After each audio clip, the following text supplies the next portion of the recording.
time. The number one non-renewable resource. We can never get back the seconds that pass us by. In this life that we've been gifted, it's important that we fill our limited time with things that are of value to us. I know for me, I have plenty of unorganized thoughts about how I should fill my waking hours with things that support my goals. And I found it incredibly helpful to just get all the things that are in my head into an organized space that I can easily access. My current method of planning involves Notion and Google Calendar, a combo that has literally been game-changing for me. In this video, I'll share how I use both of these apps to bring calm, clarity, and purpose into my weekly planning. Hello, lovely people. Welcome back to my channel. Thanks for joining me. If you're new here, my name is Amira, and on this channel, I talk about mindful productivity for students and small actionable steps you can take to create more balance and find more meaning on your current journey. So here's my approach to weekly planning. First, I make sure that I set aside a day every week to do my planning before the week. I personally like to do this every Sunday, and I'll block out about an hour to an hour and a half in my calendar. When I first started, I was just doing it in the beginning of the month, and then I quickly realized it wasn't working because things would just pop up that would require my attention, and then I'd have to redo my calendar each week anyway. So I found that it's much more easier to anticipate the week ahead and focus on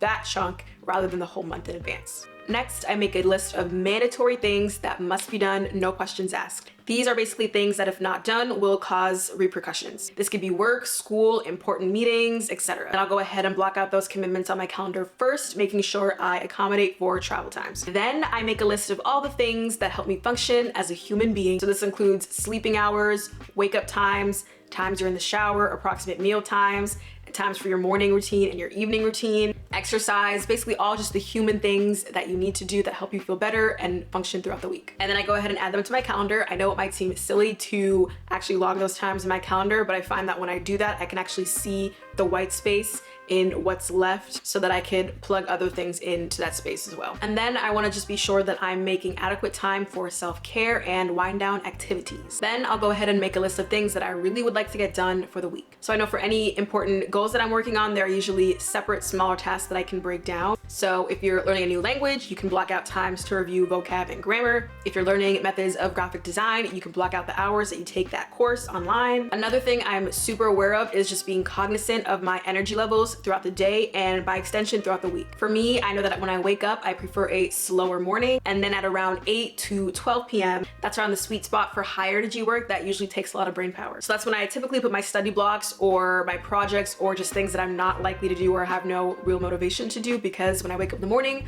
I'll be more likely to say, okay, Amira, like sit down, get this done. And that tends to happen more often in the beginning of the day than if I push the task for later throughout the day. And then around 1 to 2 p.m.-ish, I'm still feeling good about my accomplishments from the early morning, and I still have a lot of physical energy, so I use that time to schedule in my workouts. So I'll usually schedule my gym session. I usually lump strength training and cardio together in one session, or I'll schedule a Pilates session as well. And then the rest of the day, after I come back and eat and shower and just decompress, I'll usually use that time to schedule other things like errands or social hour, or the more kind of like little tasks here and there that are more likely to be low energy project related tasks. My planning game has leveled up considerably since using Notion. I use Notion to house my random thoughts, basically a whole brain dump, and then I'll turn those thoughts into a to-do, and then I'll make space for it to do on my calendar. I adopted this template actually from Jules Agri here on YouTube, and I'll link her channel down below. She has a ton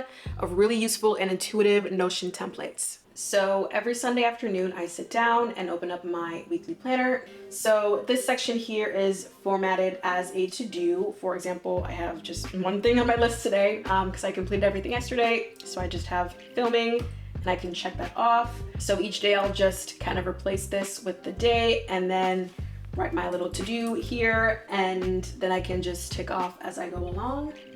So I can do tomorrow's goals. Tomorrow is the 10th.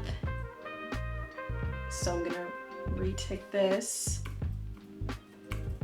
And then some goals I have tomorrow, probably edit, work on my site, and then audition for new job.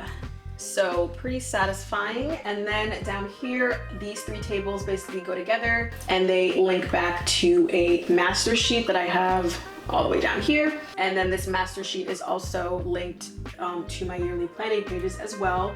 So everything I write here will populate in those databases. which is the power of Notion. So I start in my brain drain where I input tasks. So tomorrow, let's say if I put like edit mindful techniques video, the project is content creation, the due date, let's say I'm gonna aim to have that done by the 12th. I'll come back to priority, the estimated duration, let's say that'll take me like 4 hours total. Related goal, I have a few related goals here that I'll add, and then if I put the top priority as high, you can see kind of just populated into this little column here. And then if I click the little caption thing, it'll disappear, and then it'll just stay here. Same thing if I change the priority to low, then it'll get out of this table and it'll go into my might do someday tab with all these tasks here. And then I can go ahead and just click accomplished when I do that, and then it just disappears from the table. And it'll also just live in general in my master to-do list down here.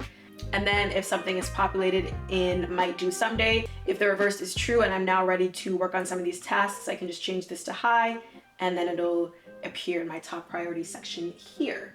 So once I have all my weekly tasks laid out, I will head over to Google Calendar and start making time.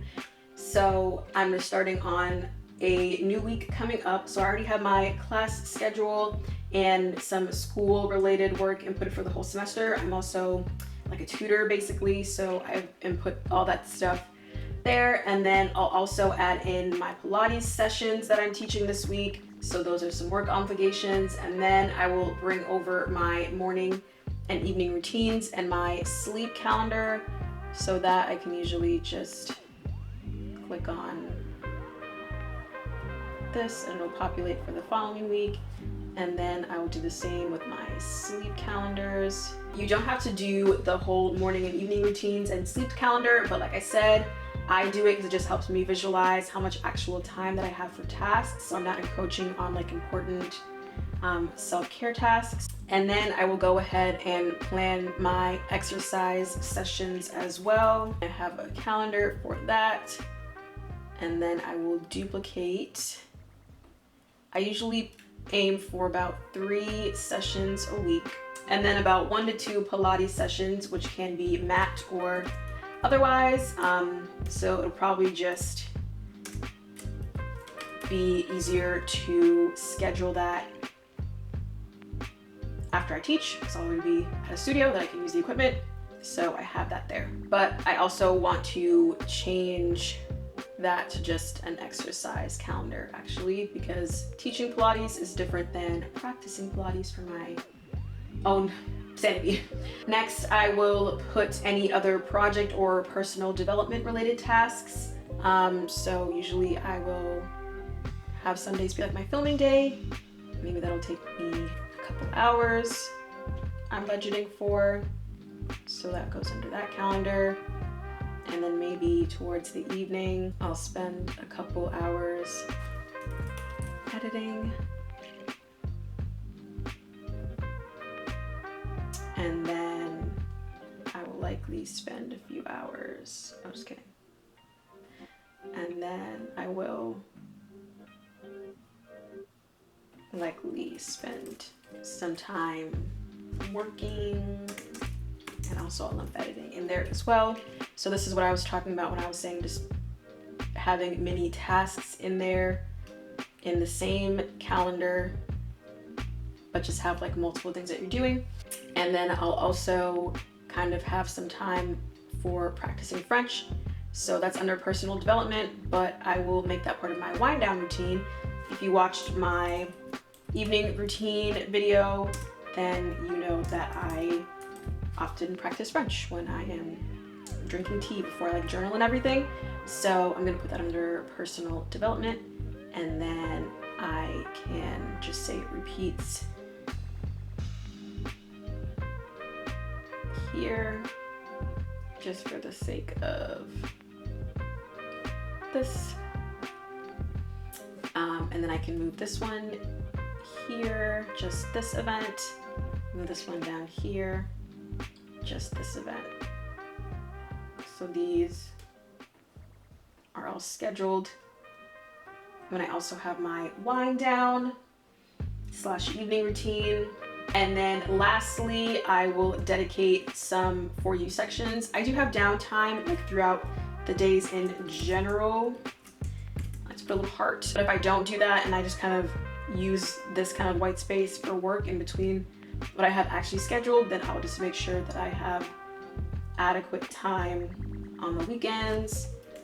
And that can be like a nice face mask with wine and a movie, or it can be a little cute date night with my boyfriend, or spending time with friends or family, just stuff like that. Conditioning and braiding up my hair, just little things like that. So this is what the calendar looks like for this coming week. The colors are quite soft, which I like. Nothing is really like angry. I kind of changed it from the kind of default calendar that you get with all those like really harsh primary colors. I prefer these softer colors. And yeah, so I have my sleep, my routines, and then work things that are kind of into separate calendars. And then I have my classes, and then I have my downtime, and then time for project related events. And then this white space is basically things if like last minute appointments come up, like if I have a nail appointment that I want to go to, I can stick it here.